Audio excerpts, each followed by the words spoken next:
Hello, everyone, and welcome to West Virginia Author. I'm your host, Kat Pleska, and with me today I have a wonderful writer, teacher, and friend, Joel Peckham. Welcome, Joel. Thank you. I'm really happy to be here. Well, good, good. I normally start out with asking a little bit about your background, where you're from, and that sort of thing, but I'm going to delay that for just a moment to ask you.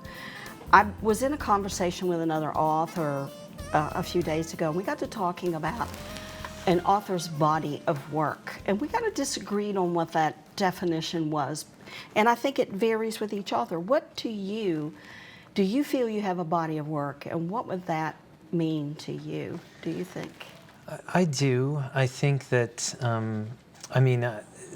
I do think of each piece that I write as being part of kind of a larger composition that I'm engaged in. Mm-hmm. I think that part of that is I don't make the strong distinctions between genre that a lot of people do. So I don't think of myself as doing one thing over here and another thing over here, whether I'm writing a song or a poem or an essay. It's all just a different way at processing the same material. And for me, over time, I just came up with a New and Selected, and even when I was composing that and putting that together, I was considering New and Selected poems. I was considering how those pieces fit together thematically and what the threads and the strands are, instead of simply trying to choose whatever I thought were the best pieces were, because as you know, we're terrible judges of what our best work is. We are. So I think that it's all of a piece. There are strong themes about music and certainly grief and trauma that go through all of my books. Also a concern with the environment. These are threads that connect to each other. Mm-hmm. And so I think we're always adding to the mosaic that is that body.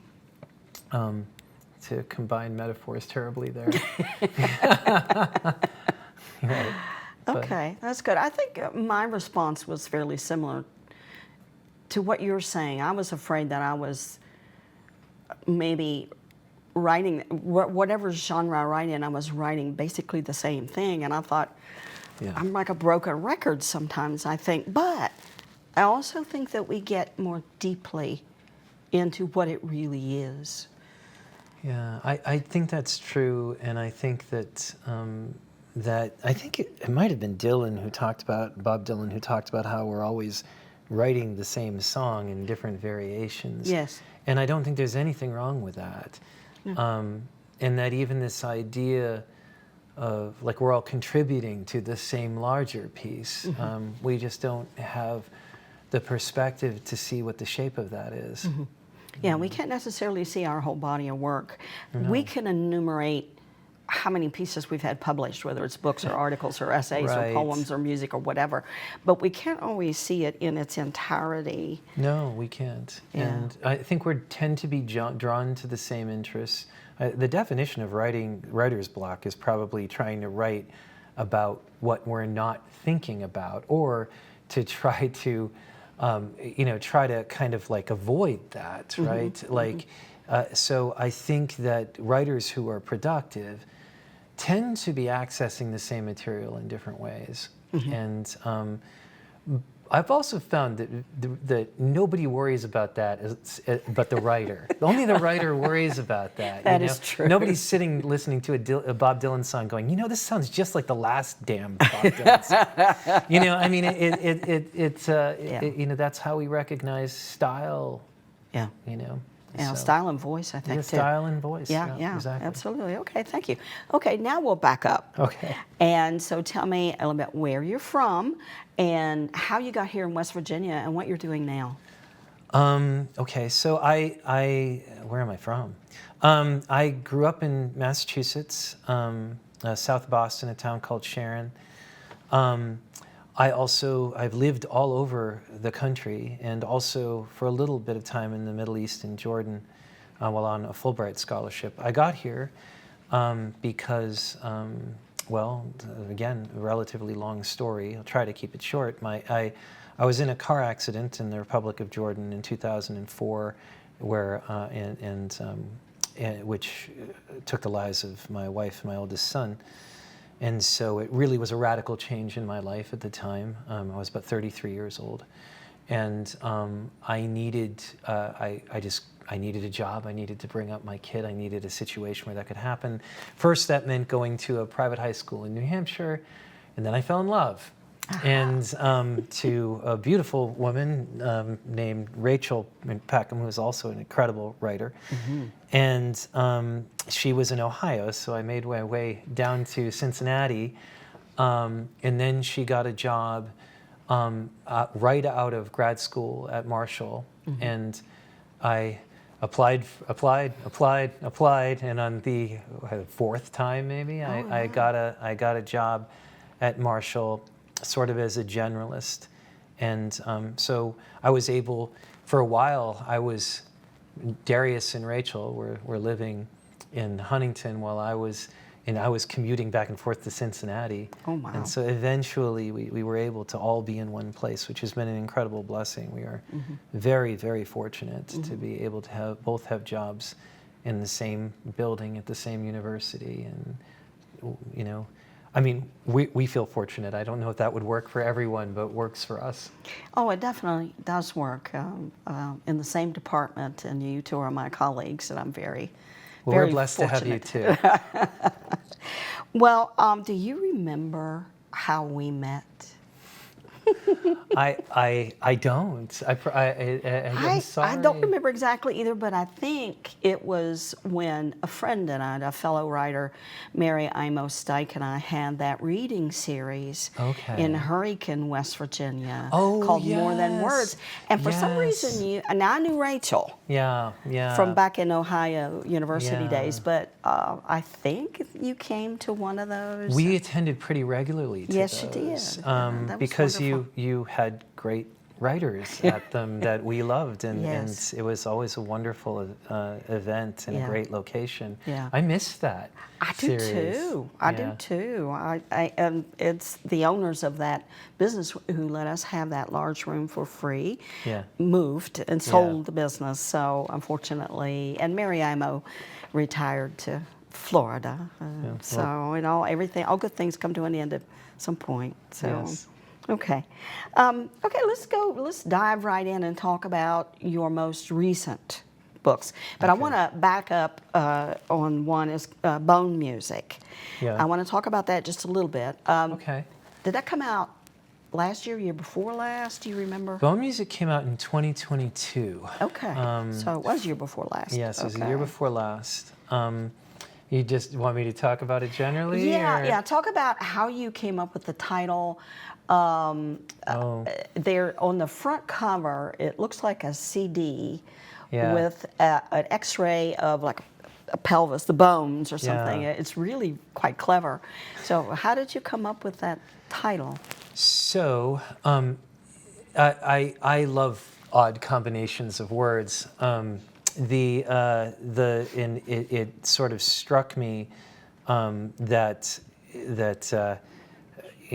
I like the idea of music and the being inherent to poetry, and I think that you write from the body.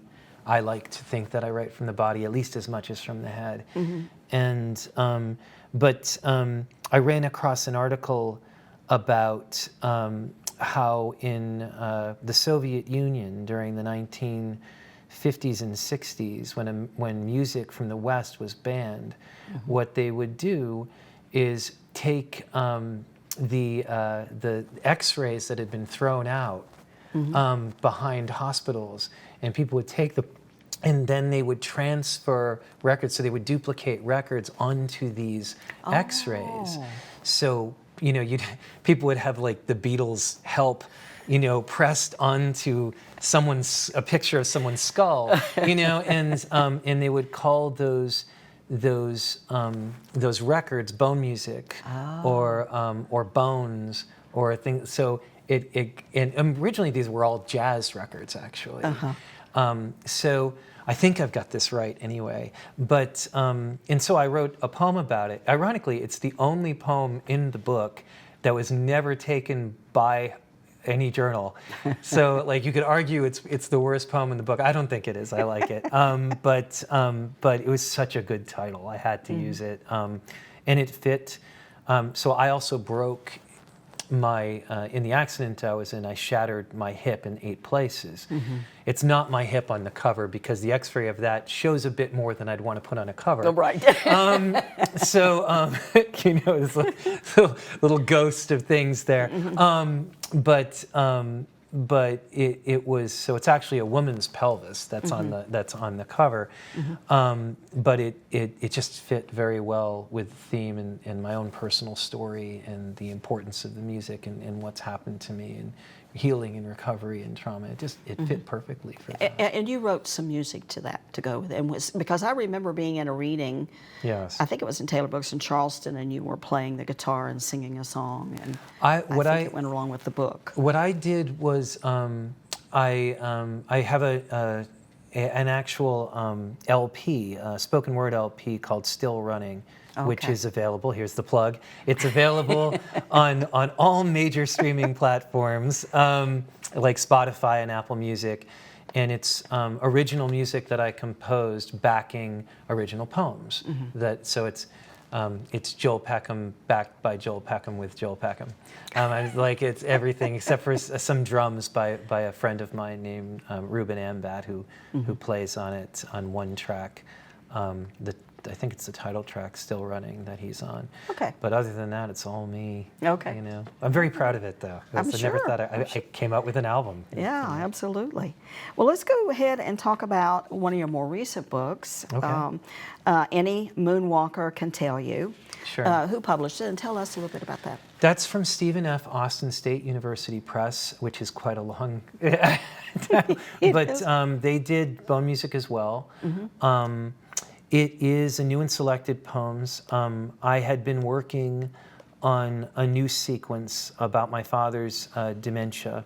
And it's about my father's dementia, but it's also, and it uses the metaphor of the moon shot to explore distance, space, loneliness, isolation, and as sort of as a metaphor for what my father was going through as he slowly, descended and sort of lost a lot of who he was in the process of dementia. And also to talk about my sisters and my mother and me and our experience. It's in some ways the most, and I write very personally, like I write about my own experience, but it's some of the rawest stuff I've ever done. At a certain point, I don't know what I had, but I sort of was like, my son suggested that it might be time for me to do a new and selected, and I'm like, no one's going to take a new and selected by me because I have self-loathing and fraud syndrome. We call it imposter syndrome. Imposter syndrome, yes, that's the word. But I sent a message to the editors at Stephen F. Austin, and was very fortunate that they wanted to look at it and ended up taking it. And it's got a beautiful cover by one of my former students. Both of these books have covers by Lily Yerskis, who is a former student at Marshall University, who is a wonderful poet and studied divinity at Yale, just graduated from Yale. Oh, wow. Yeah, and just a lovely human and an incredible artist, so I'm very fortunate. Yeah, okay. So let's go ahead and talk about your most recent one. The title is Gone the Sun. And I'll tell you, every time I think about that or if something comes up, I want to write about it or say something about it, I'm like, okay, Gone the Sun, is that S-O-N or S-U-N? And I finally decided it's really either. Right, it is. But it's S-U-N, by the way. Yeah, it's S-U-N, but it's from everyone knows the day is done, dun, dun, dun, dun, dun, dun. It's taps. And right now, I'm failing on remembering the author of the lyrics. I'm sure I'll remember it as soon as this interview is over. But the lyrics go, "Day is done, gone the sun, from the lakes, from the hills, from the sky, and all is well, safely rest, God is nigh." The reason I know that so well is we would sing it every night at this boys' summer camp before Okay. we went to bed, and they would play it on the bugle. The bugle calls are pretty common Yeah. to boys' summer camps. Yeah. And originally, the title of the manuscript was Reveille. You know, because I wanted it to be music, and Reveille was what we woke up to. Yeah. You know, dum dum da da da da da da da. You know, I can go through the entire sequence because I went to this camp from almost birth. I was born. My parents' first year was 1970, and I was born, I think, 2 weeks after the end of camp. Oh, wow. So my mom was huge Yeah. the whole summer.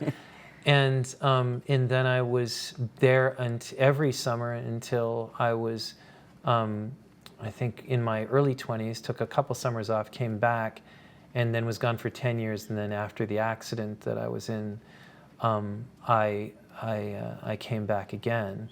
So I spent almost 35 years of my life there.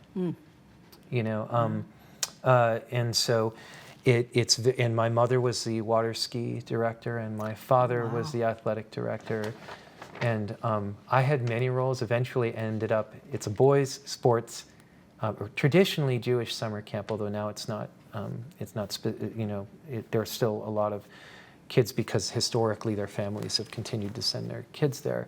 It's still mostly people who are Jewish, but it's not a requirement. But for the longest time, I was one of like 3 or 4 non-Jewish kids there that went there. And eventually I ended up being a music director. I started a music program at this boys' sports summer camp. Yes. And Gone the Sun, my father started showing signs of dementia. I went back after the accident, and as a place to heal. I had to because I had nowhere else to go. My parents were up there working, and they worked, I mean, for a living, and they couldn't just. And I needed to be with them because I had fractured my hip. I wasn't really up and about. I wasn't working. I was on all sorts of pain medications and needed to be around family. And I had a child, my son. My oldest son died in the accident. My first wife died in the accident. And so here I am, crippled and on all sorts of painkillers trying to take care of a 4-year-old. And I needed help. Yeah. And at this summer camp, all of a sudden, he had 300 brothers and 30 directors and a whole bunch of counselors to help me watch him and care for him. And it was an incredible blessing that I will always be grateful for. But my father started showing signs of dementia. And Gone the Sun is about the last summer I worked there, as he had progressed to a stage of dementia where he really couldn't do his job anymore. And I was trying to do my job and kind of his at the same time, especially running the baseball program, because he couldn't remember the players' names or what dates the games were or how many outs there were or how many innings there were. He'd have these incredibly beautiful, lucid moments, but that was almost made it more painful and difficult in some ways. Yeah, I understand that. And so it's about that. We lost my father in 2022. And I wrote this last summer was 2018. It was about the summer of 2018. I wrote it in 2019. 2020, because it was a sabbatical during COVID. And I wrote it then. Sorry, a lot of information. Oh, no, but that's an interesting story. Yeah, fascinating story. And it was published by Uncollected Press, which I was going to mention, Henry Stanton, the publisher, who's both our publishers. So if you would please, well, first I want to say that as I began to read Gone the Sun, I was absolutely riveted, especially the first couple pages, the first kind of short chapter bit. You can speak to this maybe, but I felt a palpable, a palpable fear on the page. I mean, I just kind of felt it. I know there was some frustration, because you're beginning to reveal to us about your father's dementia and his anger that kept popping up. Yeah. But I sensed behind all that a fear that this is what has happened. This means I'm going to lose him. This means, many things. I just, maybe I'm wrong, but I just felt that. It is. It's, and I don't know that I was consciously trying to evoke that, or if it was an unavoidable consequence of not. I did. It was at that time. My father actually, during that summer, we didn't know, but and I don't write about this because we didn't know it at the time, and it's very much a present tense piece. Right. But he had actually had throat cancer, and we didn't know. Yeah. So his voice was actually weirdly even more gravelly than usual. He kind of talked like this anyway, but it had become very much so. Yeah. But it happened so gradually we didn't notice it. But so there was this ominous sense that something very profound was wrong, that we had gone over a tipping point. Yeah. And yes, it's throughout the piece. Okay. You said you were going to read a page. So yeah, I'm going to read from the end, which is a weird thing to do. We were talking about this before, like you don't read the end of a book, but it's not a novel. So I mean, I guess it's okay. Yeah. So the ending of the book takes place in the so we had a visiting day performance about halfway through camp, and I was going to leave early because I needed to get home. Rachel had a biopsy and it ended up being clear, but it also created the sense that I did not belong there, like I should have been home, and my son was no longer there. And so I had finally just decided I just can't be here anymore. So I decided I was going to leave a couple weeks early. And so this was about the last visiting day where we do this performance for the parents. And first we'd have the kids play, and then we'd play. And ironically, the last song we played was a song by Oasis, which is a musical group I don't like. I love the Beatles, so yes, I do too. Yeah, and so but they have a song called "Don't Look Back in Anger," and we really changed the song to make it more. It very much feels like elegiac. The way it very slowed it down and did that. And so there's some names here that the reader won't recognize unless they read the rest of the book, but that's okay. Yeah. I'm going to read it anyway. Okay. And this is the end. And my father's presence fills the room, but not only his presence, my mother too, eternally young, with one foot hooked in a ski rope, her arms holding a ski aloft above her. My grandfather in his nursing home bed, begging us to take him out for ice cream as Sinatra played on the radio.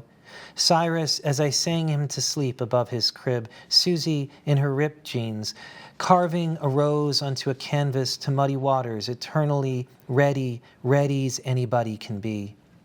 Rachel, in white snow pants and a pink parka, sledding with my son down a hill in New Hampshire, in Ohio, in West Virginia. Rachel, the night before her biopsy, in my arms, unable to sleep, asking me to sing to her. And all the other voices, all the other songs, those I have listened to and who have listened to me, their heartbeats and rhythms, both distinct and complementary, become part of a polyrhythmic yet unified whole. I don't know what my father is thinking, but I know that he is here completely and also far away, and deep within himself, his body relaxed and calm, his lips moving silently, repeating the chorus of a song he doesn't know and does in the way that all songs contain so many songs and singers, how through repetition and pattern they create anticipation of the next beat, the next word, the next note. Our knowledge based on a shared library of melodies we know beyond our knowing. Where is he? Who is he in this moment? 19 and jitterbugging to Bill Haley and his comets in the high school gymnasium. singing along at the top of his lungs to Eddie Rabbitt's I Love a Rainy Night as he steers our Chevy down Route 95 past the south of the border sign toward Florida. His children asleep on a mattress, he is laying across the back seat, a light rain stippling the windshield as the wipers seem to keep the beat. And I know who he is. He is my Father. And right now, that simple truth is all that matters. And I know this is fleeting and will pass like every moment does, and that this is its beauty. I can feel the summer slipping away with each note, and I want to stay here as long as possible because I know what lies on the other side, whatever it is, wherever I am, will only include this song as memory, and that this too will fade as I do, will change as I do. We move into harmony before splitting apart, each of us asking the listener to move away from anger and toward acceptance, even for a moment. Eric looking straight at me while I sing directly to my Father. In whatever wolves this song, this moment, this place has held at the door, my doubts and insecurities, my loves and resentments, and all my angers will come pouring through, a reckoning. Because music is made of not only melody, tempo, and rhythm, but time, duration. You can ruin a thing by refusing to let it go, hammering the chorus again and again until you are sick of it, or dragging out the solo in an act of unseemly self-preservation, until it unmakes the song. Everything beautiful has to end, if only so it may linger in the silence that follows, so it can come back again and again, with all of its associative force and possibility. Wow, that's beautiful. Just beautiful. I mean, it's poetry too, even though it's put in prose, but even the way you read it, it sounds, poetry. I really don't worry about genre distinctions. Yeah, clearly that shows it. And I've had people tell me that as a poet I make a great essayist, and other people tell me as an essayist I make a great poet. And I sometimes I think that's a bit of a jab, but I don't mind. I don't think so. I think that we get hung up on classifying and compartmentalizing things. Yeah. It's a very human thing to do so we can understand things and know how to deal with them. Yeah. But we might be better off holding off on trying to do that and trying to deal with things as they are. Yeah, well, you know how publishers are. They want to put you in a category. How am I going to sell you if I don't know what category or genre you're in? It's not just publishers, it's people. Yeah, you know. That's true. And we don't like to sit in a discomfort or uncertainty, and sometimes that's true. That's where interesting things are. You know, it makes me wonder how many more readers we'd have if it wasn't categorized. I think that's people very who true. don't read poetry and people who don't read memoir, that sort of thing. We've got about a minute left, so tell me, what's your next project? Well, I'm working on a project with Rachel, which we've been working on for a while, but we're going to get it done. Yes. On the Marshall plane crash, and we're exploring it as it's called The Outer Marker, the Marshall plane crash and the story of an American town. Wow. And it's about, we're handling the plane crash as a collective trauma event and exploring how it affected the city of Huntington. Yeah, yeah. You've told me a little bit that's fascinating. Yeah, Is well, that? Because I didn't think about. I knew they lost a football team and, members of that team, but I didn't know about the civic leaders that were gone and affect a city. Yeah. So I want to thank you. Thank you so much, Joel, for being here. It's just been wonderful, and I look forward to your new work. So you and Rachel, that's wonderful. Thank you, everybody. I appreciate you being here this time, and I will see you next time on West Virginia Author. Bye. I'm your host, Kat Pleska.